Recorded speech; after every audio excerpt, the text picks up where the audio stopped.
Halo para pemirsa setia Fibis News, kembali bersama saya Ika Akbarwati dan rekan saya Joko Praitno dalam program Fibis Fokus. Pada Fibis Fokus kali ini kami akan membahas mengenai data terkini dari ekonomi Cina. Memang pada akhir-akhir ini ekonomi Cina telah menjadi fokus terutama bagi para investor global. Seperti yang kita ketahui, di bulan Juli ini telah dirilis beberapa data ekonomi yang memang akhirnya berpengaruh signifikan terhadap pergerakan bursa saham di Asia, khususnya bursa Shanghai di Cina. Apa saja rilis data yang mempengaruhi pergerakan bursa saham tersebut? Yang pertama adalah data inflasi yang dirilis pada minggu kedua, minggu pertama bulan Juli. Di sini data inflasi Cina untuk bulan Juni mengalami kenaikan ke level 2,7%. Kenaikan dari data inflasi ini terlihat dibandingkan dengan bulan Mei yang berada di level 2,1%. Akan tetapi apabila kita amati dari grafik inflasi, memang inflasi Cina saat ini sedang berada di dalam tren yang turun. Kondisi ini dipengaruhi oleh penurunan bahan pangan yang pada akhirnya juga berpengaruh cukup signifikan terhadap inflasi. Data inflasi Cina ini dinilai masih kurang menguntungkan sebab tingkat inflasi di Cina saat ini masih berada di bawah target Bank Sentral yang sebesar 3,5%. Lalu data selanjutnya adalah pertumbuhan ekonomi Cina pada kuartal kedua. Pekan ini telah dirilis data pertumbuhan ekonomi Cina yang menunjukkan bahwa di kuartal kedua terjadi lagi perlambatan pertumbuhan ke level 7,5%.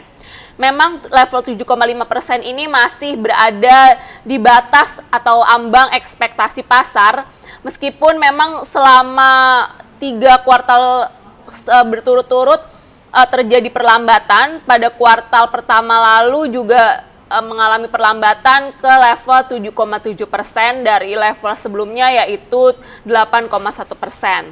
Sementara itu data industrial production atau produksi barang-barang pabrik di Cina juga tampak mengalami penurunan untuk bulan Juni. Di sini tercatat industrial production mengalami perlambatan atau hanya menguat 8,9% dibandingkan bulan Juni tahun sebelumnya, dibandingkan dengan level pada bulan Mei yang mencapai kenaikan sebesar 9,2%. Lalu data selanjutnya adalah data mengenai penanaman modal asing. Di sini tampak bahwa pada bulan Juni yang lalu penanaman modal asing ke Cina mengalami kenaikan yang cukup signifikan sebesar 4,9%.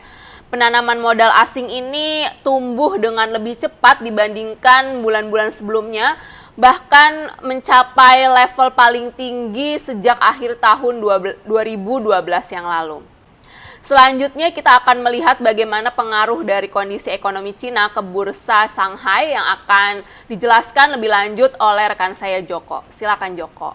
Baik, terima kasih Kak. Seperti kita bisa lihat pada grafik berikut, pergerakan indeks Shanghai sampai dengan hari ini rupanya masih bergerak pada tren negatif. Berbeda dengan beberapa bursa saham di Asia lainnya yang masih bergerak pada teritori yang positif, pergerakan indeks Shanghai rupanya terus mengalami penurunan sejak bulan Mei tahun 2011. Sekarang kita lihat beberapa faktor apa saja yang mempengaruhi penurunan bursa Shanghai dalam beberapa waktu terakhir. Selain dari beberapa indikator negatif yang mempengaruhi perekonomian Cina, beberapa faktor juga terkait menjadi sebuah tekanan yang cukup signifikan bagi indeks saham Shanghai dalam beberapa waktu terakhir. Yang pertama datang dari sektor properti, di mana pada bulan Juni pemerintah China mengeluarkan kebijakan tax trial yang memberikan sebuah kebijakan terhadap sektor properti terkait dengan adanya sebuah kondisi di mana pemerintah tidak menginginkan adanya kondisi bubble dalam sektor properti dalam waktu dekat ini.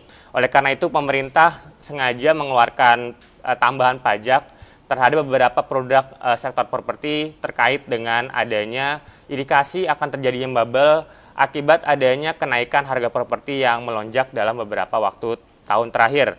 Yang kedua, faktor lainnya datang dari sektor finansial, di mana ketatnya sektor kredit di perekonomian Cina rupanya memberikan sebuah tekanan tersendiri bagi sektor investasi. Oleh karena itu, bagi para investor dalam negeri rupanya sedikit terbebani akibat adanya kondisi yang ketat pada sektor finansial maupun sektor kredit.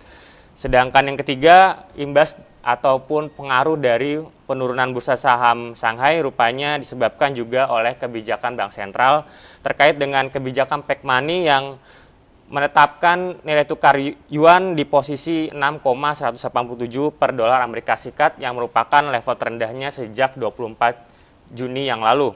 Oleh karena itu, dari sisi moneter maupun sektor finansial rupanya tidak bersahabat terhadap sektor investasi di dalam negeri, sehingga para investor lokal rupanya lebih memilih instrumen lain dibandingkan dengan berinvestasi di bursa saham. Tercatat sampai dengan hari ini penurunan indeks Shanghai telah mengalami penurunan cukup signifikan sebesar 8,6% untuk tahun 2013. Untuk tahun 2014 sendiri rupanya tidak cukup baik, mengingat proyeksi terhadap perekonomian Cina diperkirakan akan masih bergerak melamban. Lalu bagaimana dengan kondisi manufaktur China?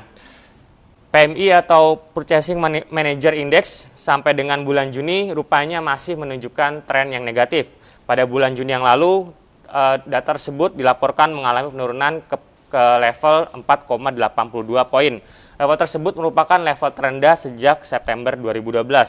Beberapa faktor yang menyebabkan dari penurunan data PMI tersebut diantaranya ialah ketatnya likuiditas sehingga memberikan tekanan terhadap investor lokal dalam sektor kredit.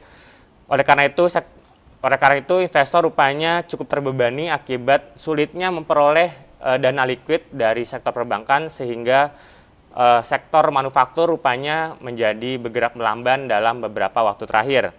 Yang kedua, faktor lainnya juga masih datang di sektor finansial, di mana suku bunga pinjaman masih berada pada level yang cukup tinggi sebesar 6,0%. Oleh karena itu, investor rupanya sedikit enggan dan juga sedikit keberatan terhadap tingginya suku bunga pinjaman yang akan mempengaruhi produktivitas di sektor industri maupun sektor manufaktur. Baik pemirsa, demikian tadi pembahasan tema Fibis Fokus kali ini yang membahas mengenai kondisi perekonomian Cina dalam tahun 2013. Saya Joko Praitno dan rekan saya Ika Barwati. Demikian untuk Fibis Fokus kali ini, semoga bermanfaat dan salam Fibis.